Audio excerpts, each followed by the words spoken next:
Salam sejahtera bagi kita semua. Selamat datang kembali di channel Ray Konoha. Menurut saya, Ustadz yang paling jenius seantero dunia itu adalah Ustadz Nababan. Menurut saya, beliau ini adalah Ustadz mualaf paling jenius seantero dunia, ya, dunia akhirat, dunia uka-uka, ya, dunia maya, ya, dunia malam, semua dunia. Beliau ini adalah Ustadz yang paling jenius di dunia.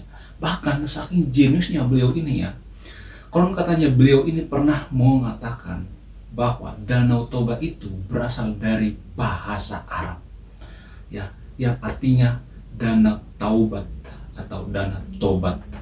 Jadi beliau ini konon katanya pernah mengucapkan kata-kata seperti itu, ya. Danau Toba itu berasal dari bahasa Arab yang artinya taubat atau tobat. Itulah saking jeniusnya beliau ini, luar biasa, ya. Ketika saya mendengarkan beliau ini ceramah, ya, pertama kali saya mendengarkan beliau ini ceramah, saya itu langsung terkesima, ya. Wow, luar biasa. Kok ada ya Ustadz seperti ini? Wow, jenius, luar biasa, sangat jenius, ya. Bahkan saya saking terkesimanya, ya, mendengarkan Ustadz Nababan ini kalau ceramah, ya. Saya sampai nggak bisa buang hajat gitu, ya, sampai 7 hari 7 malam nggak bisa buang hajat, ya. Bahkan saya sampai terkencing-kencing, guys, ya, ngelihat beliau ini kalau ceramah. Luar biasa jenius, ya. Saya sampai bercucuran air mata, berlinang air mata. Wow, luar biasa, jenius banget, ya. Ustadz ini gak ada tandingan, jenius banget, ya. Luar biasa, ya. Padahal menurut data, pengertian daripada Danau Toba itu adalah pertemuan air, ya. Danau itu artinya Danau Toba itu artinya pertemuan air berdasarkan data, ya. Saya akan tampilkan datanya di sini, ya. Jadi apa yang dikatakan Ustadz Nababan ini, ya, saking jeniusnya berasal dari bahasa Arab, konon katanya berasal dari bahasa Arab. Wow, luar biasa, ya. Selain itu, saking jeniusnya Ustadz Nababan ini, ya, beliau ini juga katanya didapuk pernah menerima perhargaan paling bergengsi seantero sejagat dunia persilatan. Apa itu? Penerimaan Ustadz terfavorit seantero dunia, ya, sama seperti Nobel Prize, ya. Jadi beliau ini adalah Ustadz paling terfavorit seantero dunia, luar biasa, ya. Bahkan saking jeniusnya beliau ini, saking cerdasnya, ya, beliau ini tidak pernah menjelek-jelekan agama lain, nggak pernah. Misalnya agama sebelumnya gitu, nggak pernah menjelek-jelekan agama sebelumnya. Dia tahu bahwa orang mualaf itu adalah orang yang cerdas, ya. Jadi saking cerdasnya, ya, beliau ini paham betul bahwa menjelek-jelekan agama sebelumnya itu adalah orang yang bodoh. Itu saking cerdasnya beliau ini. Jadi karena beliau ini cerdas, karena mualaf itu adalah cerdas, beliau ini paham betul bahwa menjelek-jelekan agama sebelumnya itu sama aja orang yang bodoh, ya. Karena apa? Karena mualaf itu adalah orang yang sangat cerdas. Selain itu, Ustadz Nababan ini tidak pernah yang namanya review, ya, kitab suci agama lain. Tidak pernah yang namanya review Bible gitu lagi ceramah, nggak pernah, ya. Itu saking cerdasnya beliau ini, ya. Beliau ini juga tidak pernah menjelek-jelekkan agama sebelumnya, karena beliau ini paham betul bahwa orang yang menjelek-jelekkan agama sebelumnya itu adalah akhlak yang buruk, ya. Jadi beliau ini benar-benar tahu bahwa orang yang mualaf itu adalah orang yang cerdas, orang yang baik hati, ya, orang yang berperilaku baik, ya, tidak menjelek-jelekkan agama lain. Wow, luar biasa. Ketika saya mendengarkan ceramah beliau ini, saya sampai tidak bisa tidur sampai sebulan gitu, terkesima, terkejut. Wow, luar biasa, ya. Kok ada, ya, ada ustadz seperti ini? Luar biasa. Saking jeniusnya saya tidak bisa buang hajat 7 hari 7 malam, sampai terkencing-kencing, ya, terberak-berak. Wow, luar biasa. Luar biasa dunia akhirat, ya, dunia uka-uka, dunia maya, dunia malam, dunia antero. Wow, luar biasa. Jadi selain itu, ya, saking jeniusnya beliau ini, ya, beliau ini pindah agama dari agama sebelumnya ke agama yang sekarang ini. Beliau ini paham betul, ya, bahwa pindah agama itu adalah untuk memperbaiki akhlak, itu memperdalam agama yang sekarang ini, bukan untuk menjelek-jelekan agama sebelumnya, bukan untuk mencari follower, ya. Ini penting, ya. Beliau ini tidak pernah yang namanya mencari follower, nggak pernah gitu, ya. Beliau ini tidak pernah berpikir bahwa di agama sebelumnya itu kan minoritas, mustahil followernya banyak gitu, ya, mustahil followernya jutaan, ya, karena persaingan sangat ketat, ya. Tapi di agama sekarang ini mungkin followernya makin banyak. Beliau ini tidak pernah kepikiran seperti itu. Beliau ini tidak pernah kepikiran untuk nyari follower, untuk pindah agama. Tidak pernah mempertimbangkan hal-hal seperti ini. Makanya saya sangat terkesima dengan beliau ini, saking jeniusnya, luar biasa jenius banget ya. Ya, nggak sia-sia beliau ini pindah agama ya. Akhlaknya makin bagus ya, perilakunya makin bagus. Tidak pernah jelek-jelekin agama lain. Kalau ceramah itu saya bikin terkesima. Wow, luar biasa. Betul. Selain itu, Ustadz Nababan ini juga tidak pernah yang namanya kalau ceramah itu menggunakan kata-kata yang kasar. Nggak pernah sekalipun, nggak. Jadi kalau saya perhatikan ya, beliau ini kalau ceramah itu menggunakan kata-kata yang super duper lembut sekali. Tidak pernah yang namanya menjelek-jelekan agama sebelumnya, nggak pernah ya.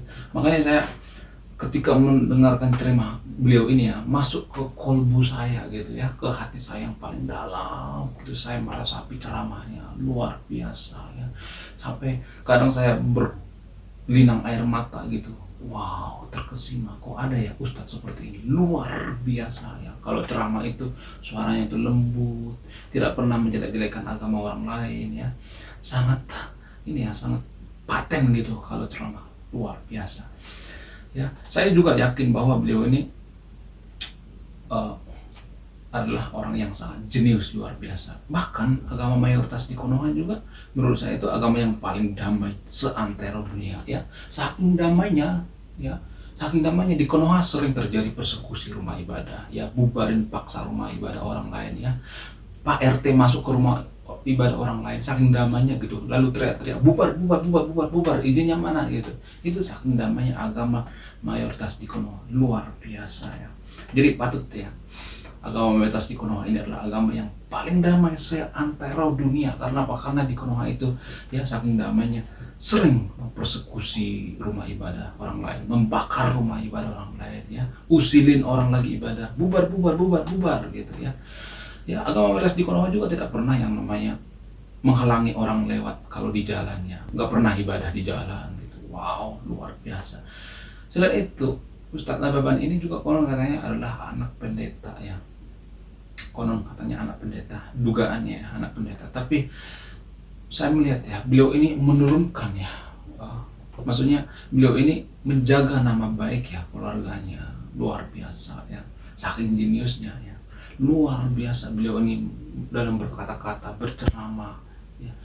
Bahkan ya, saking jeniusnya beliau ini, konon katanya beliau ini bisa mempengaruhi orang banyak jadi mualaf ya, konon katanya seperti itu ya. Ya, dugaannya ada seperti itu ya. Banyak mau mualafkan orang-orang yang ada di Sumatera Utara gitu, konon katanya seperti itu. Wow, luar biasa ya. Wow, jenius banget ya Ustadz Nababan ini. Saya juga saking ini ya, terkesimanya, saya juga pengen ikutan gitu, ngikut ke agama beliau ini. Wow, luar biasa, saya sangat terkesima, berlinang air mata. Saya tidak bisa berak 7 hari 7 malam saking jeniusnya beliau ini.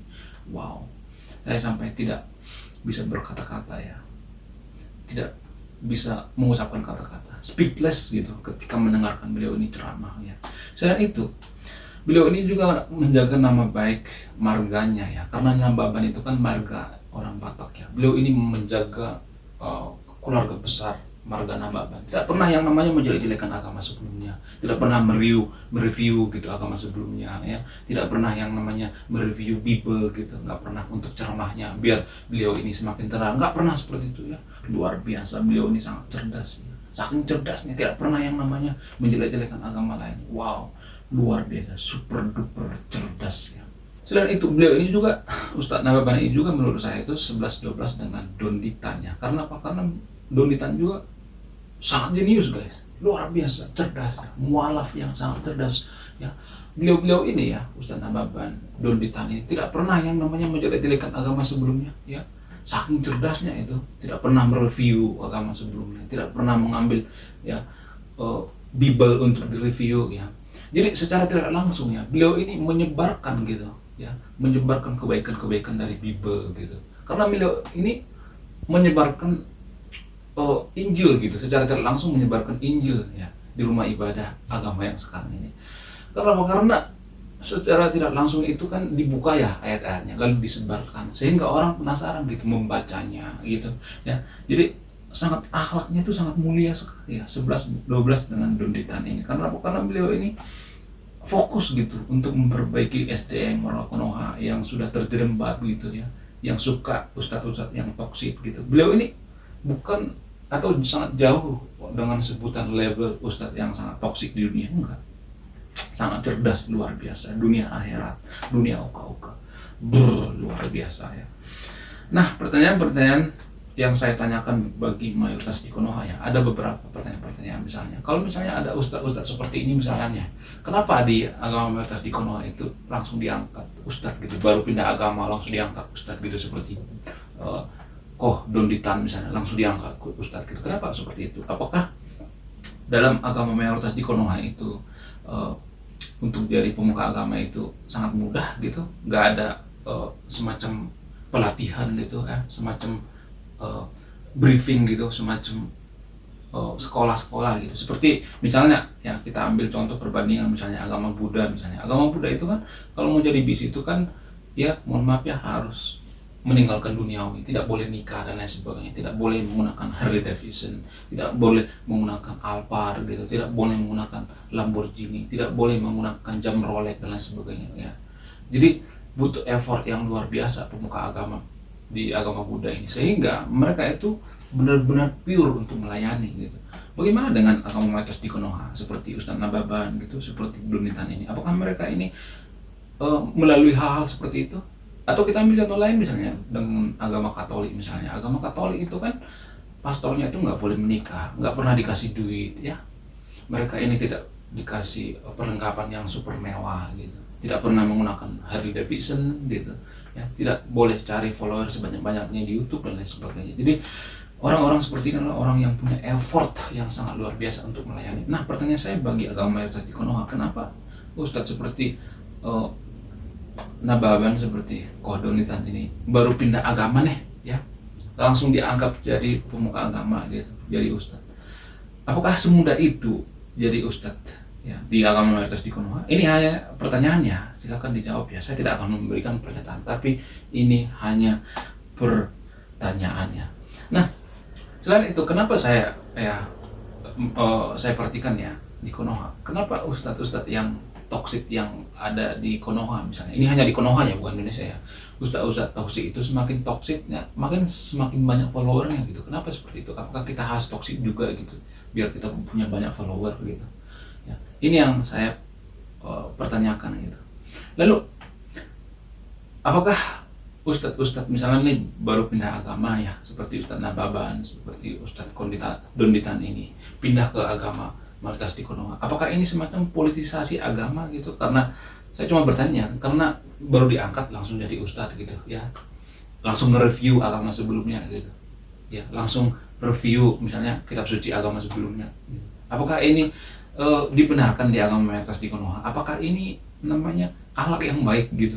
Kalau ada misalnya orang nih baru pindah agama terus ngajak jelekin agama sebelumnya misalnya nih, ada orang seperti itu, apakah ini bisa disebut sebagai orang baik ya? Apakah ini bisa disebut sebagai orang yang berakhlak mulia?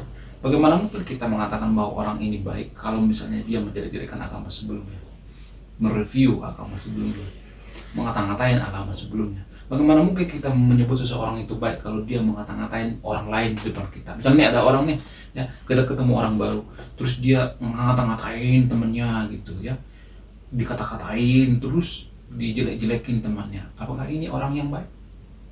Ya, menurut saya pribadi orang seperti ini bukan orang yang baik. Karena kita juga nanti akan dapat giliran dikata-katain di belakang kita. Misalkan dia ketemu sama orang lain misalnya, kita juga akan dia kata-katain ya. Jadi orang-orang seperti ini adalah orang-orang yang toksik seperti ini adalah menurut saya itu sampah ya. Nah, yang jadi pertanyaan, apakah ustadz misalnya ada ustadz sampah misalnya ya, saya tidak menyebut ustadz Nababan ini ustadz sampah gitu ya, saya tidak menyebutkan ustadz Koh Donditan ini ustadz sampah, saya tidak menyebut seperti itu. Tapi kalau misalnya ada pemuka agama nih mudah masuk ke agama kita, padahal pemuka agama ini toksik gitu, ini kan semacam sampah ya. Apakah ini tidak merusak agama kita dari dalam ya? Kenapa kita selalu mencari member sebanyak-banyaknya? Kenapa kita tidak fokus aja kualitas agama kita perbaiki? Kenapa kita berebut umat gitu? Kenapa kita tidak memperbaiki agama kita dari dalam, kita memperbaiki akhlaknya dulu ya, memperbaiki karakter agama kita, citranya dulu gitu, biar tidak ada kasus-kasus seperti kasus pemerkosaan, ya, murid diperkaos, ya hal-hal seperti itu, mempersekusi rumah ibadah orang lain, bubarin paksa. Ini kan mencoreng citra agama kita itu sendiri. Kenapa kita tidak fokus pada hal-hal seperti ini, misalnya memperbaiki gitu ya. Ini hanya pertanyaannya, bukan pernyataannya. Jadi di antara sahabat yang bervideo ini ya, kalau misalnya bisa jawab, tolong jawab ya, tolong bantu jawab ya. Saya hanya bertanya, saya tidak merasa bahwa saya orang yang paling cerdas di dunia, enggak, saya tidak orang yang paling cerdas di dunia. Jadi menurut saya pribadi ya, Ustadz Nababan ini adalah Ustadz yang paling jenius seantero dunia ya. Ustadz mualaf paling jenius seantero dunia ya. Bahkan beliau ini menjaga nama baiknya, marganya itu, marga Nababan itu ya, menjaga marwahnya ya, menjaga marganya biar tidak tercoreng gitu. Saya yakin beliau ini adalah orang yang sangat luar biasa. Saking luar biasa beliau ini tidak pernah yang namanya menjadi-jadikan agama sebelumnya, nggak pernah itu. Saking luar biasa, jenius ya, cerdas ya. Beliau ini harus dikasih sama pemerintah Konoha ya penghargaan yang sebesar-besarnya, karena beliau ini berhasil gitu, berhasil menjadikan seseorang itu punya SDM yang bagus ya. Karena beliau ini paham betul bahwa SDM masyarakat Konoha itu terjerembab ya. Masyarakat Konoha itu SDM itu rata-rata toksik gitu. Jadi beliau ini berusaha ya merubah SDM warga Konoha itu ke arah jalan yang lebih baik lagi ya, sehingga Konoha itu tidak nunggu tahun 2045 jadi negara maju ya. Besok juga langsung jadi maju. Karena apa? Karena banyak pemuka-pemuka agama seperti Ustadz Nababan ini ya, baru pindah agama langsung bisa merubah SDM agama mayoritas di Konoha lebih baik gitu ya. Langsung berubah agama mayoritas di Konoha atau agama maksa ini SDM-nya luar biasa gitu ya, sehingga ini mempengaruhi kemajuan bangsa kita. Kenapa? Karena agama mayoritas di Konoha itu atau agama maksa ini bisa mempengaruhi kemajuan satu bangsa. Kenapa? Karena mereka ini mayoritas. SDM mereka ini mempengaruhi kemajuan bangsa kita. Jadi kalau SDM agama mayoritas di Konoha itu terpuruk, terjerembab karena ulah-ulah ustadz toksik, maka sampai kiamat pun kita tidak akan bisa menjadi negara maju. Catat omongan saya, sampai kiamat pun kita tidak akan bisa jadi negara maju kalau pemuka agama di Konoha banyak yang toksik. Karena apa? Karena banyak keputusan kita sehari-hari itu berdasarkan aturan agama. Mindset, cara berpikir, pola pikir, tindakan kita dikontrol oleh agama. Jadi kalau pemuka agamanya sampah, toksik, maka jangan berharap kita menjadi negara maju ya. Apa sih yang diharapkan bagi SDM di Konoha yang toksik? Saya Ray Konoha, salam operasional.